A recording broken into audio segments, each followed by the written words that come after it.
wasaaradda caafimaadka Somaliland ayaa sheegay in dadka ajaanibta ah ee ku geeriyooda dalka aanay ahayn markii ugu horeysay ee qof ajaanib ah lagu gubo magaalada Hargeysa ama dalka waxaanu tilmaamay inay hore u dhici jirtay in waqtiyadii hore lagu gubi jiray duleedka buuraha Naasahblood ee bariga magaalada Hargeysa waxaanu intaasi ku daray Dr. Xuseen in wasaaradahan ay qorsheynayaan sidii xal waara looga gaadhi lahaa in arrintan qorshe cad laga yeesho si aanay dhibaato u soo gaadhin dadka deegaanadooda lagu gubay meydka sida haatan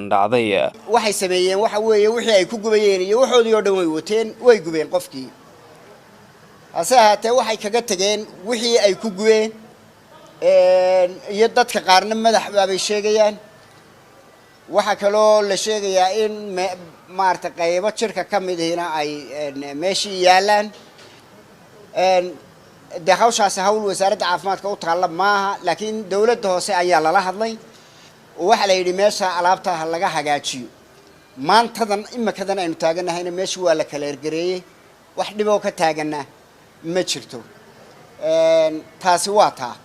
haddii aan ka warramo xaalka qofka iyo sida ay u dhacday ugu dambeyntii kolley wax kasta oo dhaca way aragnimay keentaa haddii ay dhacdo dadka budiiska ah ee isguba waxay noqonaysaa in dee meel gaar ah